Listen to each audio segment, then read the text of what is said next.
اللهم صل على محمد وعلى آل محمد كما صليت على إبراهيم وعلى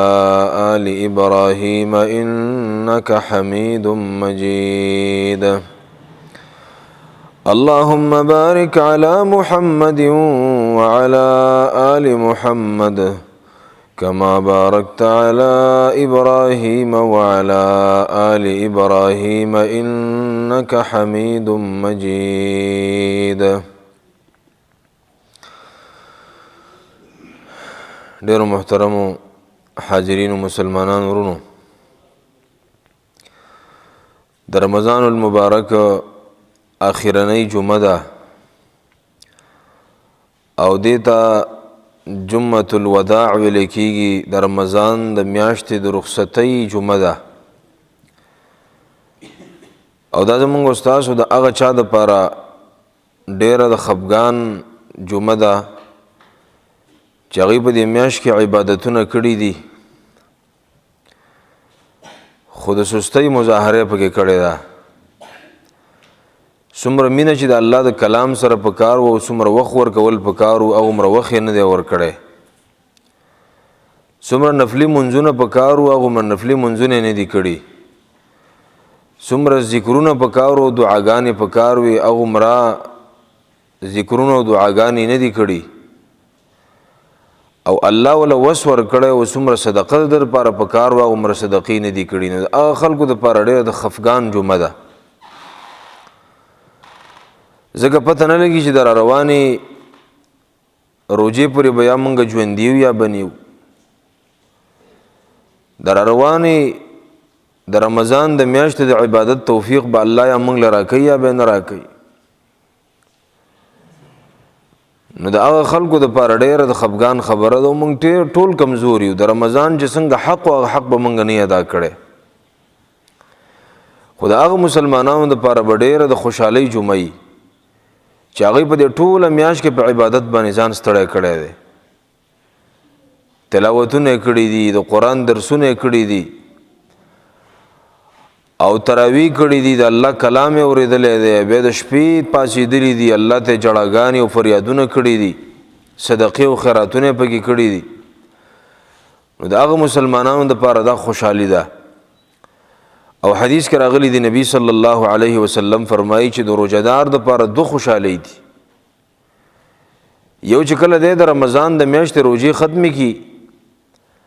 او بیا پسې سبا له د وړوکي اختر ورځي، دا د مسلمانانو د خوشحالۍ ورځ ده.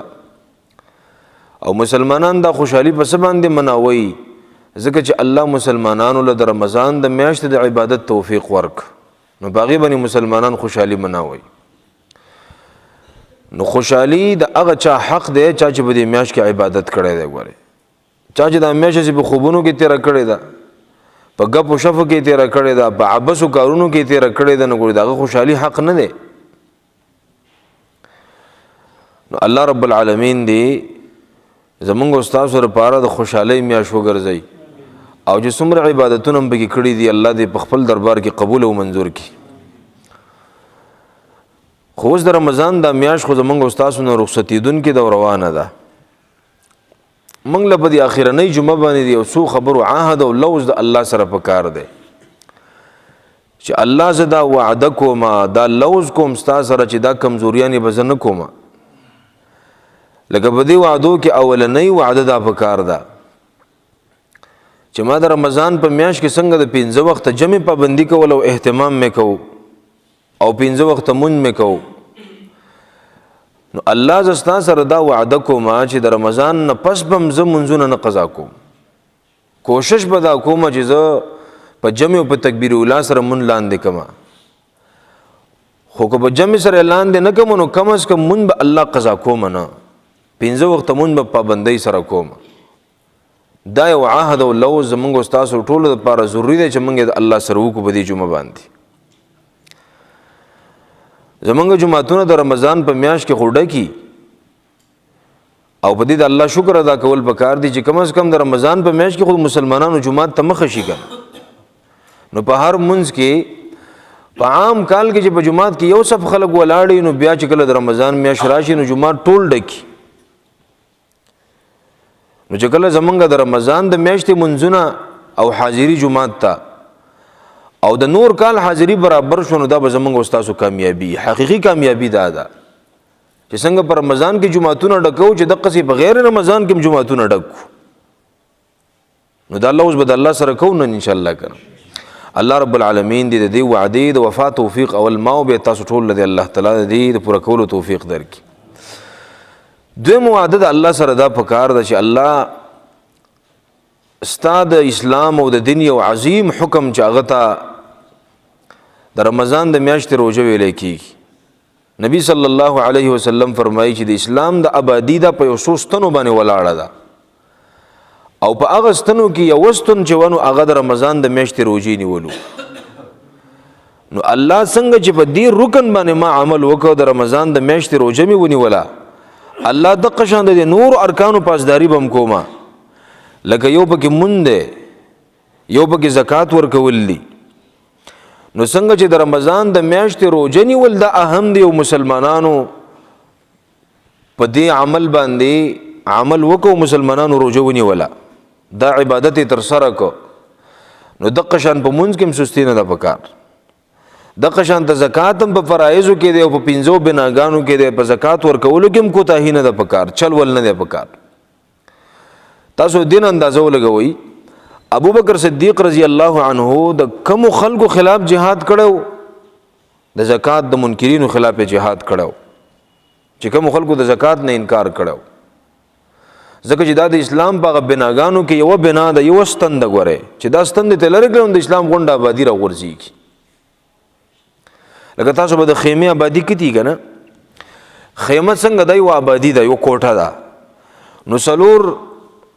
ستن یو طرف ته دی دا ټینټونه چې عام طور خلک په دغو کې لګي په دې غمونو خادو کې، نو دا ټینټ یو سلور ستنې یو ستنې په دې منځ کې. نو په دې ستنو کې چې ته یو ستن هم لرې کړې دا ټول سیز را پرېوځي. د اسلام د بناګانو هم دقسې مثال دی چې یو ستن هم دې ته وغورځوله نو ټول آبادي را غورځېږي. که یو کس را پاڅېده او د روژې د نیولو نه انکار وکړو نو د اسلام آبادي را وغورځوله، د اسلام نه خارج. که چا د مونږ نه انکار وکړم دقه حال دی، که چا د زکات ورکولو نه انکار وکړو هم دقه حال دی، که چا نه الله وس ورکړی او د حج نه انکار وکړم دقه حال دی. نو څنګه چې موږ د رمضان د میاشتې روژه ونیوله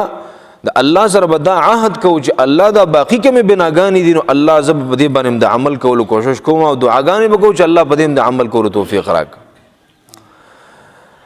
درېیمه وعده دا پکار ده چې د الله څومره تابعداري دي او څومره اعمال دي نو د الله په طاعات او تابعدارو کې به سستي او کوتاهي نه کوم. ګوره تاسو په دې باندې سوچ وکړئ چې مسلمانانو په اتفاق باندې د رمضان د میاشتې روژه ونیوله، یعنی د الله دا یو حکم یې را ژوندی کړ او تاسو دې برکاتو ته وګورئ که نه رزق الله څومره فراخه کوي په دې میاشت کې. یعنی یو حکم هم د الله ژوندی کړ خو د یو غریب مسلمان په کور کې هم الله رزق فراخه کړي. حدیث کې راغلی دی نبی صلی الله علیه وسلم فرمایي چې یزاد فیه رزق المسلم، په دې میاشت کې الله د مسلمانانو رزق سیوا کوي. ګوره دا د الله د یو حکم د ژوندي کولو برکات دي. نو تاسو اندازه ولګوئ چې دا ټول دین موږ په خپل ژوند کې را ژوندی کړو نو بیا به لا څه حالي، بیا به د الله د نعمتونو داسې باراني چې موږ به ضایع کولی نه شو. ګورئ ښه یو روژه مو ونیوله، خو کوم مسلمان هم چې دی په دسترخوان باندې ناست دی ماښام په کور کې یا په حجره کې یا په جومات کې نو په دسترخوان باندې د لوښو ځای نه وي. داسې نعمتونه چې په ټول کال کې مسلسل کوشش وکړي که نه دا نعمتونه برابرې دا نه برابرېږي. او د رمضان په میاشت کې الله د نعمتونه په دې بندګانو باندې راوورئ، دا د الله یو حکم موږ ژوندی کړو. نو هغه دین چې الله ټول د اقامت دپاره را لېږلی چې دا ټول دین قایم کوي، دا ټول په عمل کې راولئ. که موږ دا باقي دین په خپل عمل کې راوستو دا هم قایم کړو نو بیا به د الله د نعمتونو څومره نعمتونه به د الله تعالی. نو دا عزم پکار دی چې الله ما ستا یو حکم را ژوندی کړو ترال دومره انعامات او احسانات را کړو، دومره نعمتونه دې را باندې وکړو. الله زه دا عهد کوم په دې اخرنۍ جمعه باندې چې الله ستا هر حکم به ژوندی کوم. الله چې کم حکم هم ستا زما په علم کې راځي نو الله زه په عمل کې راولم. دا عزم به کوي انشاءالله. صحیح ده که نه؟ او څلورم وعده دا پکار دی چې څنګه مسلمانانو د رمضان په میاشت کې په یو ځل باندې اگر زموږ ملک اختلاف شته دی که نه، زمونږ ملک د نور عالم اسلام نه یو ورځ پس روژه نیولې ده، پته نه چې روژه به رامنې خوري که څه به کوي. دا خو د حکومت ذمهواري ده که په خلکو روژه خوړلې وه نو ټولو خلکو طرف نه به کفاره ورکوي، ځکه چې دا څوک روژې نه نیسي بیا. نو دوی خو اختلاف جوړ کړی دی، خو تقریبا مسلمانانو په اتفاق باندې روژه ونیوله او په اتفاق باندې به ماتې او په اتفاق به اختري انشاءالله. نو څنګه چې په دې عمل کې موږ د اتفاق او اتحاد مظاهره وکړه، دغه شان په هر عمل کې د اتفاق او اتحاد مظاهره پکار ده. ګور دا امت په داسې حالت کې دی که نه چې دا نور اختلافات نشي برداشت کولی. دا امت تیتر بیتر دی، خور ور دی، د یو بل ګریوانونو کې لاس اچولی دي، په یو بل د کفر فتوی لګوي، په یو بل د ګمراهۍ فتوی لګوي، یو د اسلام نه بار کوي او بل د اسلام نه بار کوي. دا تصور ختمول پکار دي. د رمضان دا میاشت دا ما او تاته د اتفاق او د اتحاد درس راکوي چې مسلمانانو څنګه چې تاسې په یو اعلان باندې ټول روژه ونیوله او په یو اعلان باندې به ټول روژه ماتوئ او په یو اعلان به ټول اختر کوئ، دقه شان یو موټی شئ، یو امت شئ. لکه د فلسطین د مسلې ته وګوره که نه، په دې کې د امت دپاره د اتفاق او د اتحاد ضرورت نه دی. نه اوس هم د یو بل په ګریوانونو کې لاس اچولي دي.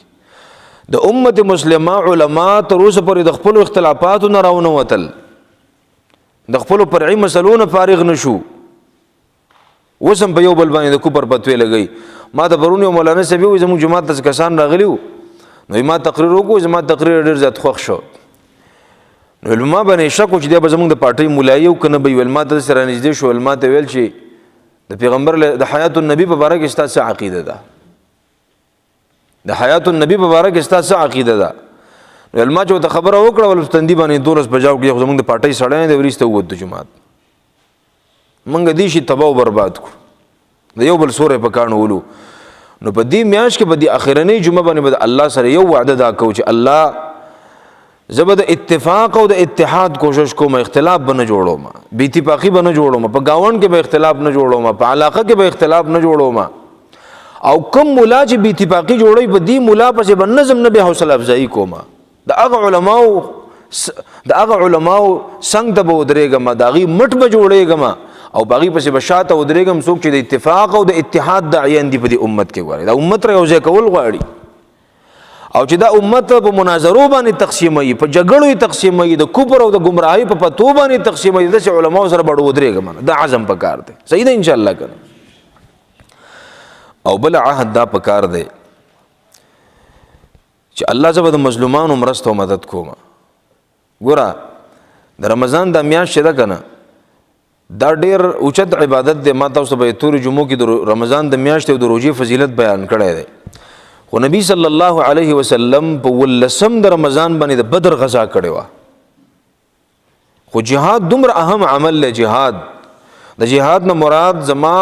د کافرانو خلاف تور او ټوپک استعمالول دي، دغه جهاد نه مراد دی. جهاد دومره اوچت عمل دی چې نبی صلی الله علیه وسلم د رمضان په میاشت کې د بدر جنگ وکړو، مسلمانانو ته روژې ماتې کړې. د بدر جنگ ته چې مسلمانان تلو نو روژه نیول څومره اهم عبادت دی، خو مسلمانانو جهاد په روژه باندې مخکې کړو. دا دومره اوچت عبادت دی. ګورئ روژې مسلمانانو ماتې کړو، د بدر غزا یې وکړه. نبی صلی الله علیه وسلم چې په مکه باندې کله حمله کوله او مکې فتح کوله نو د هغې دپاره هم د رمضان د میاشتې انتخاب کړی و. جهاد یې د رمضان په میاشت باندې مخکې کړی و. د اسلام په تاریخ کې داسې بېشماره غزاګانې دي. اندلس سپین چې ورته ویلی کېږي، د اندلس مسلمانانو د رمضان په میاشت کې فتح کړی و. ګورئ طارق ابن زیاد چې کله جبل طارق باندې کوشو نو دا مسلمانانو چې دا کم جنگ کړی دی د رمضان په میاشت کې کړی دی. ګورئ د امت دپاره د جهاد عزم پکار دی. عزم والله العظیم په حدیث کې راځي، نبی صلی الله علیه وسلم فرمایي چې ما ترک قوم الجهاد الا ذلوا. کم قوم چې جهاد پرې خود دا به الله ذلیله کوي. مسلمانانو ټوپک یې ښی دی، مسلمانانو توره یې ښی ده، مسلمانانو جهاد پرې ښی دی،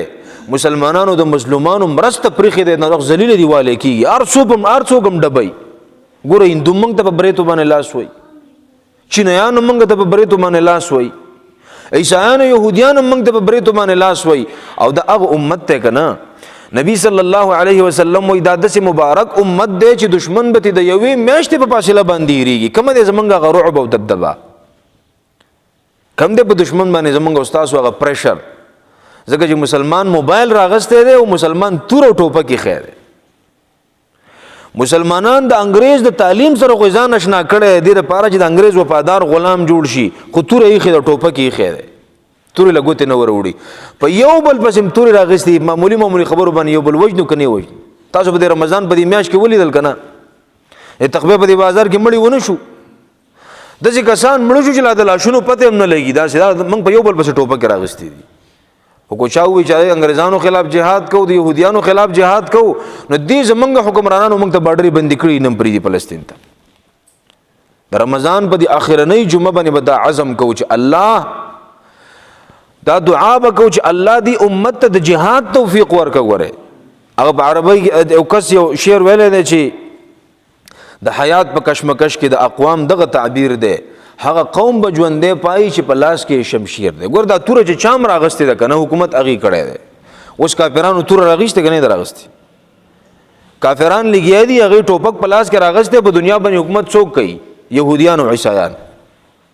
په دنیا باندې حکومت څوک کوي چینایان په دنیا باندې حکومت څوک کوي روسان او مسلمان ټوپک یې دی نو ټوپک یې راغستی دی خو په یو بل پسې راغستی غضب خدا دی که نه یو بل وجنو د کافرانو خلاف ټوپک نه استعمالو دا د رمضان دا میاشت ده د مسلمانانو دپاره د دې عزم میاشت ده چې مسلمانان دا عزم وکړي چې موږ به د الله په لاره کې جهاد کوو د مظلومانو مرسته به کوو د ظالمانو داړې به ماتو د ظالمانو لاس به ماتو او د فلسطین د مسلمانانو دپاره به خصوصي دعا هم په اخره کې کوو انشاءالله تعالی او بله شپږمه وعده دا پکار ده چې موږ به د اسلام په ټولو کارونو په ټولو عبادتونو باندې داسې خیال به ساتو لکه څنګه چې موږ د رمضان د میاشتې د روژې خیال وسات څنګه چې موږ د خپلو بچو د خوراک غم وکړو د هغې د څښاک غم هم وکړو هر پلار په دې منډه کې دی چې زه په روژه ماتي له خپل بچي له ښه څه شی راوړم خپلې ښځې له ښه خوراک راوړم خپلو بچو له ښه خوراک راوړم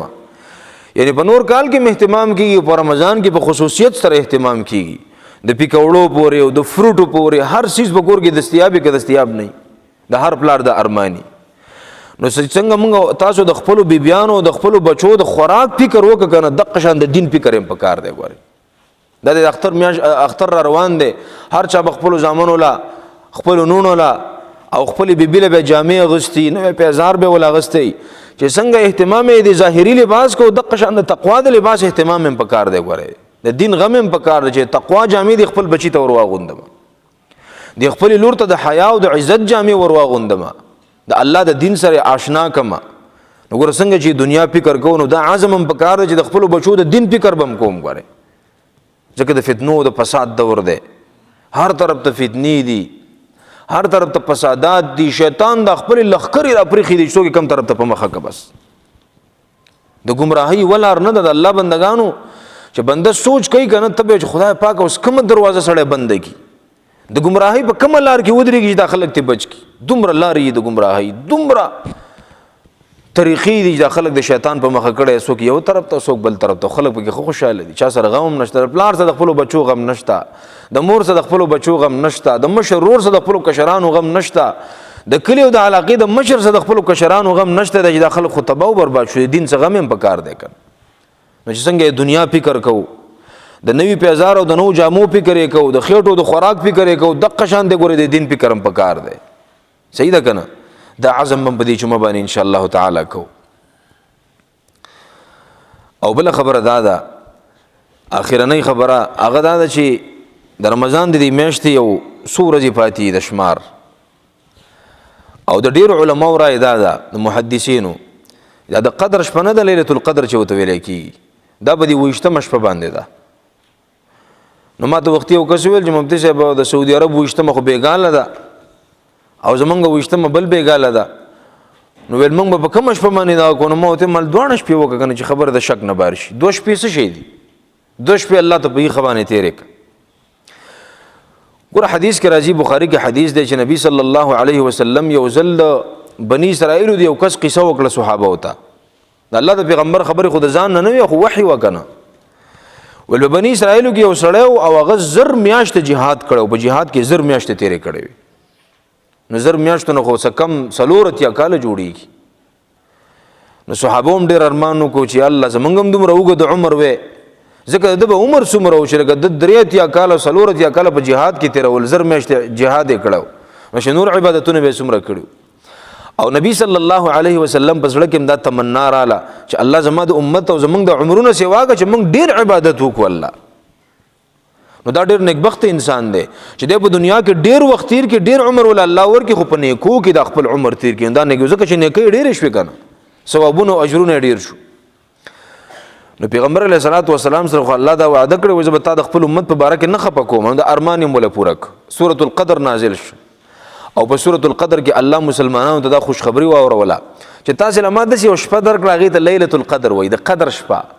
او د هغه شپه ده چې په دې یوه شپه کې الله قرآن مجید د لوح محفوظ نه بیت العزت ته په یو ځل باندې نازل کړو د دنیا د اسمان ته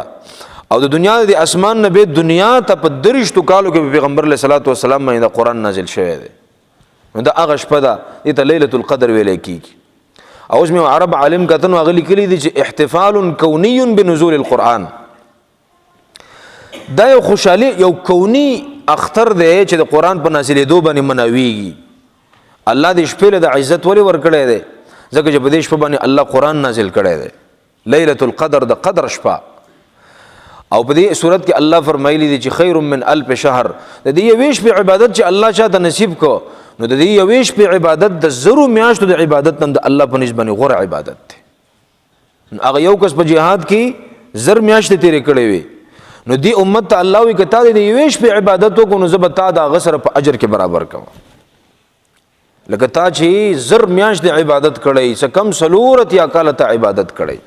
نو ګوره یو سړی د شپې کېناسته او دا شپه ته الله نصیب کړه او په تراویح پکې وکړي یو 10 سپارې تلاوت پکې وکړو 2 سپارې تلاوت وکړو 3 سپارې تلاوت وکړو بیا پکې د شپې نور منځ وکړو بیا پکې ذکر وکړو بیا پکې دعاګانې وکړي او دا شپه الله چاته نصیب کړه په دغه شپه باندې وکړه نو څومره اجر یې دی لکه د چې څلورتیا کاله مسلسل د قصې عبادت کړی مسلسل اندازه ولګوي څومره اجر شو لکه زه باسي ویم که نه یو مسلمان داسې دی چې هغه ته دا شپه الله په دې ټول عمر کې 80 کاله عمر دی مثلا 80 کاله عمر یو په دې 80 کاله کې ورته لزل الله دا شپه نصیب کړه لزل دا چې دنیا نه رخصت شنو نو 100 کالو په عمر کې لاړ د 80 کالو په عمر کې خو په عمل نامه کې به څومره نیکۍ لیکلی شوي 100 کاله 840 سال 840 سال څومره اجر دی مړه په دې چې بنده لږ حساب وکړي که نه سړی دا شوق سې واشي چې الله دومره اجر د یوې شپې په عبادت باندې دومره اجر نو نبی صلی الله علیه وسلم به چې اعتکاف هم کوو نه به قضا کوو صحابو هم ډېر په اهتمام باندې اعتکاف کوو نو په دې وجه به کوو چې په کور کې سړی خو کله یو به ایسي یو کله بل به ایسي یو کله به ستړی یو کله بل کار کې مصروف دی خو چې اعتکاف ته کېناستې که نه نو بس د ورځې پکې خوب کوه او د شپې ټوله شپه الله ته یخ کېنه خو اسې نه ګورئ یو خو اسې ناستی یو سړی تللی په دکان کې ناست دی ټول قطې لګوي او بل په پوله باندې ناست دی او بل کرکټ تماشې ته ناست دی او بل نه دی ټي وي ته او ډش ته او دغه ته فلم ګوري او ډرام دام ناسته ده خو دغه ناسته مراد نه ده ګورئ داسې ناسته چې ته په جومات کې کښېنې او ناست او دعاګانې غواړې او د الله ته جاړې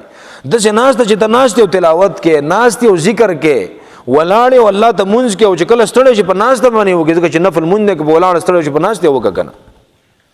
دا ناسته مراد ده دا ولاړه مراد ده ګورې دا ناسته که ته په ناسته باندې ستړی شو نو ډډه وو تسبیح راول او ذکر کوه په ګوتو باندې ذکر کوه د دې نه مراد دا دي نو چې چاته الله لس شپې عمر نصیب کړو 80 کالو په عمر کې 80 کالو عمرونه چې دي د خدای بندگانو حدیث کې راځي نبی علیہ السلام اعمار امتی ما بین 60 الى 70 زما د امت عمرونه څه دي خو د شپې ته دا یو په دې منځ کې دي نو ډېر کم د خلک د چاغت یو کارونه وړي او 80 کالو ته ورسی خو فرض کړه چې 80 کاله عمر هم دی په 80 کاله کې وته لزل د شپه الله ور نصیب کړ لزل یعنی لس کاله مسلسل اعتکاف وکړو او شپې د قصې الله ته نو په دې لاسو شپو کې خدای دې نو بل طرف ته نه تللی کنه نبی علیہ السلام وی تحروها فی العشر الاواخر په دې اخرنو لاسو شپو کې وګورئ او ما ته وی چې د محدثینو یو ډیر لوی جماعت و چې دا وشته مشپه ده د سعودي عرب د علما نه دي دی چې د جمعې د رمضان په دې 28مه شپه باندې کم اهتمام کوي په حرمینو کې ختمونه اکثر په 28مه شپه باندې لکه بیګاله ته 28مه شپه دالته بیګاله ختمي دا ټول خلق ولاړي دا لارې ډکی دا کوڅې ډکی او کوم زین ته د سپونه رسیدلی د شپې په دې قیام الليل کې او ټول شپه د خلق الله تعالی ته جاړي نو بیګالم د شپه الله ته یې تیرول دی او دا بل شپه هم پسې تیرول دی الله ته په یې خباني دا څو شپې دي پته نه لګي چې دا بیا په موږ باندې روزه راځي که نه به راځي الله ته پته ده الله ته علم دی د الله نه به سوال کوو چې ربه دا میاشت په موږ باندې بار بار زموږ په دې ژوند کې راواله او هر کال نه ته الله دا شپه را نصیب کړه د لیلة القدر دا شپه ځکه چې ډېر اوچت عبادت دی لږ عبادت دی خو الله په ډېر زیات اجر ورکوي دا د دې امت سره د الله احسانات دي او ښېګړې یو مسله نه پاتې کېږي دا په دې اخره کې وکړم دا د سرسایي دا مسله ګوره سرسایي په باره کې دا خبره یو واورئ چې سرسایه د نبي صلی الله علیه وسلم د صحابو عادت دا و چې هغوی به سرسایه راجمع کړه او د اختر په ورځ باندې به سرسایه ورکوله خو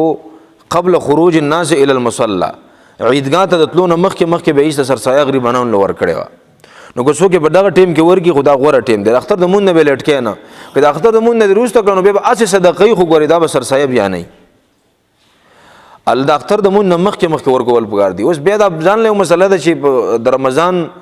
نه مخکې خو یې نشي ورکولی دا راجحه خبره ده چې د رمضان میاشت شروع شو نو په دې نوره میاشت کې ورکولی شي که نه شي ورکولی نو زموږ د فقهاو رایې دا ده چې ورکولی شي ځکه چې یو سړی به ضرورتمن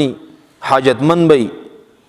نو هغه له مخکې نه ورکه د اختر نه یوه ورځ مخکې ورکول یا 2 ورځ مخکې ورکول یا د اختر د مونځ نه مخکې ورکول دا غوره ټیمونه دي خو په دې نوره میاشت کې څوک یې مخکې ورکوي نو عام یې ورکولی شي څه شی به ورکوي حدیث کې څو څیزونه راغلي دي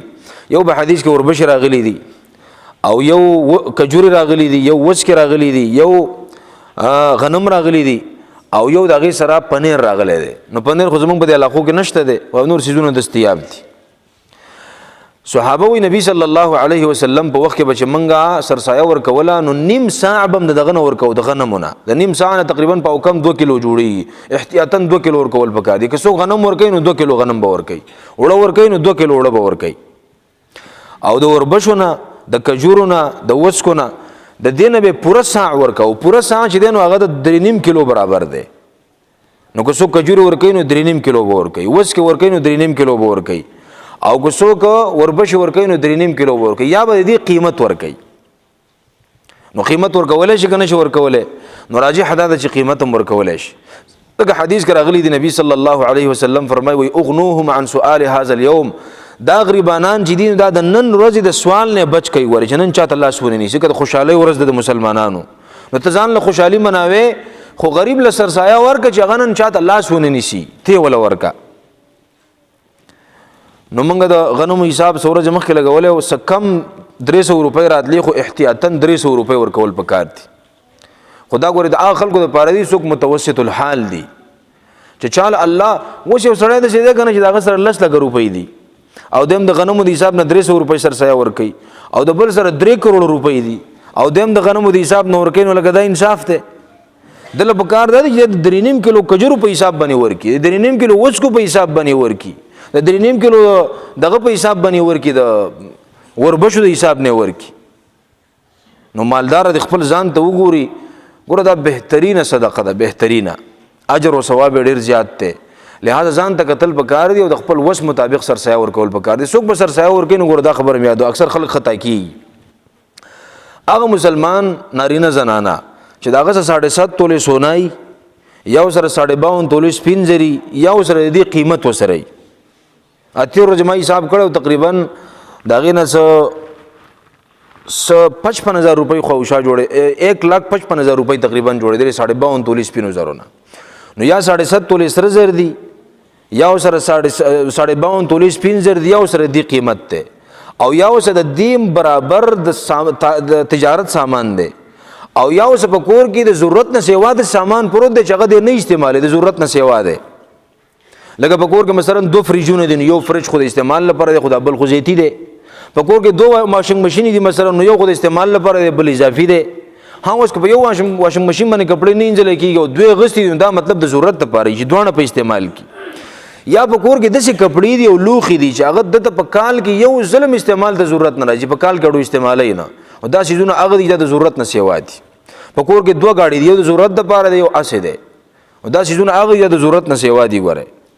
نو که د ضرورت نه سیوا دومره سامان په کور کې پروت دی چې هغه د 52 تولې سپینو زرو قیمت ته د هغې قیمت رسېده، نو په دې مسلمانانو باندې سرسایه ورکول دا لازم دی. ګورې ځان به ترې نه پټوي. یو ملګري وختي سوال وکړ چا سره موبایل ورسره دی، دا موبایل نه دی، دا هم په ضرورت کې دی. اوس یو سړی د هغه ځان له به 2 لکه روپۍ موبایل اخیستی دی، دا هم په ضرورت کې او دا هم په ضرورت کې راځي. اوس مثلا ګاډی په ضرورتونو کې دی، سړی ځان له شخصي ګاډی ولې استعمالوي، دا د ضرورت نه دی. اوس یو کس داسې دی چې هغه ځان له په 80 لکه روپۍ باندې ګاډی اخیستی، نو بس دا هم په ضرورت کې دی. خو کمزورې په دې کې برابر دي. دغه شان موبایل اوس عام طور دا ته د ضرورتونو نه شي بار کولی، ځکه دې نه د اور پرتوک جوړ شوی دی. نو موبایل چې د سره وي نو کمزورې موبایل دی او که ښه موبایل دی، بس دا په ضرورت کې دی. نو ګورې دا خبره یاد وساتي، خلک د سرسایي نه ځان بچ کوي. ما ته دومره ټلیفونونه کېږي او دا حیلې او بانې خلک ګوري که نه، چېر دا چل دی واغه چل دی، کوشش یې دی چې دې نه ځان دی لکه د خدای بنده د دې ځای نه جامې پېښور ته لیږي که نه، او بیا چې له څوک کړي نو هغه له پسې پیسې هم ورکوي او سرسایه نه ځان بچ کې.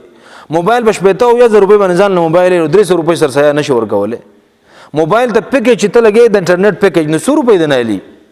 400 500 600 1000 روپۍ په هغې باندې ورکوي او 300 روپۍ سرسایه نشي ورکولی. په کور کې پلار به خپله سرسایه په خپله باندې ورکوي، د خپلو نابالغو بچو سرسایه په ده باندې لازم ده. البته چې کوم بالغ دي د هغې سرسایه په واجب نه ده، د ښځې او د بالغو بچو. خو که دی ورکوي دا پلار نو ورکولی شي، د هغې ذمه په دې باندې فارغېږي. کوم مسلمانان چې بهر ملکونو کې دي نو د هغه ځای د کرنسۍ مطابق به خپله سرسایه ورکوي، او دا نابالغ بچي چونکې د هغه تابع دي نو د نابالغو بچو سرسایه به هم دی د هغه ځای د حساب نه ورکوي. که هلته غریبانانو نه ورکوي که دلته رایلیږي، څه پابندي پرې نشته دی، څوک یې اخیستی شي. نو ګوره دا خبر یاد وساتئ چې هغه مسلمانان چې د هغې په کور کې د ضرورت نه سیوا دومره سامان دی چې د هغې قیمت 52 تولو سپینو زرو قیمت ته رسېږي. لکه مطلب ما تاسو ته وایي چې 1,50,000 روپۍ خواوشا دومره د هغې قیمت جوړېږي د ضرورت نه سیوا څیزونو، دا مسلمان ګوره سرسایه نشي اخیستلی. صحیح ده. اوس خلک داسې دی چې کورونه ګوره سامانونه نه ډکي، کور کې که پیسې هم پرتي خو دی بس هر چا ته لاس نیولی وي ما له سرسایه راکوي. دا ما چې کومې خبرې وکړې اوس خو دا خبرې ټولې په یو ځل باندې نه کېږي، خو په دې دا چشمې دی هر څوک ځان ته ولګوي او ځان ترې پکې وګوري که نه چې ما باندې سرسایه لازمه ده او که نه ده. نو ګورې یو دا خبره ده علماو لیکلي ما چې کوم نومونه یاد کړه، که کوم څیزونه مې یاد کړه 15 څیزونه، یا 7.5 تولې سره زر، یا 52 تولې سپین زر، یا د دې قیمت او یا د تجارت سامان چې دومره قیمتي، او یا د کور کې ضرورت سامان چې د هغې قیمت د 52 تولې سپینو زرو قیمت ته رسېږي. نو په دې خلکو باندې سرسایه ورکول ګورې واجب دي. ها اوس یو سړی داسې دی چې هغه سره دا څیزونه نشته، خدای سرسایه ورکوي نو هم ثواب به ورته میلاویږي. ګورې د هغه دپاره مستحب ده که ورکوي نو ورکولی شي. د بعضې علماو رایې دا ده چې د اختر په ورځ باندې د اختر د مانځه نه مخکې ستا لاس له دومره پیسې رالې چې د ضرورت نه سیوا یو تا خپله سرسایه ورکولی شو نو سرسایه به ورکې. دومره احتیاط علماو ذکر کړی دی. لهذا معمولي حلو بانو باندې دې نه ځان بچ کول نه دي پکار. اقول قولي هذا استغفر الله لي ولكم ولسائر المسلمين. اللهم ربنا آتنا في الدنيا حسنه وفي الآخرة حسنه وقنا عذاب النار. الله مونږ چې سوي او سم واورید، الله په دې د عمل کولو توفیق راک. الله زمونږ دا ناسته قبوله کا. رب العالمین د رمضان اخرنۍ هفته ده، الله د رخصتۍ جمعه ده، رب العالمین د جمعې مبارکه ورځ ده، الله د رمضان اخرنۍ ورځې او شپې دي. الله مونږ ډېر زیات ګناهګار یو رب العالمین، ستا مونږ ډېرې نافرمانۍ کړي دي، ستا د بندګۍ حق هم نه دی ادا کړی. الله زمونږ مضبوط امید ده چې تا به مونږ په دې میاشت کې معاف کړي. الله که نه دي معاف کړي رب العالمین مونږ سوال او زاری کوو، الله مونږ فریاد کوو. رب العالمین زمونږ ګناهونه مونږ ته معاف کا. الله زمونږ لوی واړه ګناهونه مونږ ته معاف کا. الله زمونږ پټ او ښکاره ګناهونه مونږ ته معاف کا. الله زمونږ انفرادي او اجتماعي ګناهونه مونږ ته معاف کا. رب العالمین زمونږ په ګناهونو باندې قلم د عفو راکاږه. الله زمونږ نه راضي شه، الله زمونږ نه خوشحاله شه. رب العالمین هسې نه چې په دې میاشت کې د دې میاشت نه مونږ په داسې حالت کې وځو الله چې زمونږ ګناهونه دې معاف کړي نه وي. الله ستا د حبیب او د جبرئیل علیه الصلاۃ والسلام د خیرو مستحق به وګرځو. رب العالمین زمونږ ګناهونه مونږ ته معاف کا. الله زمونږ سټونه د جهنم د اور نه آزاد کا. الله زمونږ سټونه د جهنم د اور نه آزاد کا. الله زمونږ ګناهونه په نیکو باندې بدل کا. الله مونږ ډېر ګناهګار یو رب، مونږ ته لاس پورته کړي دي، مونږ له حیا او شرم راځي، خو ستا د حبیب او محبوب وینا ده صلی الله علیه وسلم چې الله له خپل بندگانو د لاسونو نه حیا ورزي چې الله یې لاسونه خالی واپس کی. الله زموږ لاسونه خالی مو واپس کوا. رب العالمین زموږ جولۍ د مغفرت او د بخښنې نه ډکې کا. الله زموږ جولۍ د خیر او د برکت نه ډکې کا. الله د رمضان د اخرنۍ جمعه الله زموږ د ټولو لپاره د مغفرت جمعه وګرځوا. الله د رحمت جمعه وګرځوا. الله د جهنم د اور نه د خلاصۍ جمعه وګرځوا. رب العالمین زموږ ټول ګناهونه موږ ته معاف کا. الله چې ستا په حق کې موږ څومره تقصیرات کړي دي الله تعالی ته موږ ته معاف کا. الله د دې خپل ژوند د بدلولو توفیق الله تعالی موږ لرا کا. الله څومره نافرمانی را نشوي دي الله پاینده کې د ګناهونو نه محفوظ وساته. الله د میاش زمونږ د پاره د انقلاب میاش وګرځوا. الله استازات طرف ته متوجه کا. الله د آخرت طرف ته متوجه کا. الله د سخت ورځې تیاری توفیق موږ لرا کا. رب العالمین زمونږ څومره مشکلات دي الله موږ ټول محتاج یو. الله ته غنی او بے پروا ذات الله ته چاته نه محتاج موږ ټول ته محتاج یو. الله رب العالمین زموږ ټول ضرورتونه د خپل غیبی خزانونو پوره کا. الله زموږ چې څومره ارمانونه دي په زړونو باندې الله موږ ټول ارمانجنی موږ کمزوري الله زموږ ټول ارمانونه په خپل غیبی طاقت قدرت باندې الله تعالی پوره کا. الله زموږ ارمانونه پوره کا. الله زموږ حاجات تر سره کا. رب العالمین تحلال المشاکل الله ته مشکلات حل کې. الله ته مشکلات حل کې رب العالمین دی امت چې څومره مشکلات دي الله تعالی ته ختم کا. الله د فلسطین مسلمانان چې د کم ظلم او د بربریت شکار دي الله د ټول دنیاي تماشا کوي او څوک دغه د پر आवाज نه پورته کوي. الله ته رب العالمین استا بندگان دي موحدین دي استا سره شرک نه کوي. الله ته خصوصي مدد وکا. الله غیبی مدد وکا. الله د فلسطین د مسلمانانو د مدد لپاره آسماني لخر راولېګا. الله آسماني لخر راولېګا. الله ستا دین په دنیا کې مغلوب دی. الله ستا زمکه د تا پیدا کړی دا ستا بندگان دي او ستا په دین او ستا په قانون باندې فیصله نه کوي. الله ستا دین الله زمونږ په لاس باندې غالب کا. الله ستا دین خدمت توفیق الله تعالی مونږ لرا کا. د اقامت دین سپاهیان الله تعالی زمونږ نه جوړ کا. رب العالمین ستا د عظیم دین لپاره دنیا باندې غلبه ورکا. الله خلافت علی منهاج النبوت قائم کا. الله مسلمانان د ظلمونو نه خلاص کا. الله مسلمانان د بربریت نه خلاص کا. الله د کافرانو د غلامۍ نه مونږ خلاص کا. الله رب العالمین مونږ چې څومره عبادتونه کړي دي په دې میاشت کې الله تیرا نه قبول او منظور کا. الله مونږ به د تراویح حق نه ادا کړي د تلاوت حق به نه ادا کړي د دعاګانو د وختو چل مونږ نه راځي. الله زمونږ د لګ عبادت په عبادت باندې قبول او منظور کا. الله چې څومره صدقې مسلمانانو کړي الله ته قبول او منظور کا. کوم مسلمانان چې اعتکاف تناشتي رب العالمین ټول ته د ليله القدر فضیلت ور نصیب کا. الله مونږ ټول ته د ليله القدر فضیلت را نصیب کا. الله د فتنو د فسادونو دور دی. الله موږ د هر شر او فساد نه محفوظ وساته. الله د اخرنۍ زمانه د فتنو نه محفوظ وساته. الله زموږ په حال باندې رحم وکا. الله موږ چې څومره په دنیا کې ژوند دي الله د شریعت او دین پابند وساته. الله چې کله رخصت د کامل ایمان سره رخصت کا. وصلی الله تعالی علی خیر خلقه محمد و آله وصحبه اجمعین برحمتک یا ارحم الراحمین. مفتي محمد إبراهيم محمدي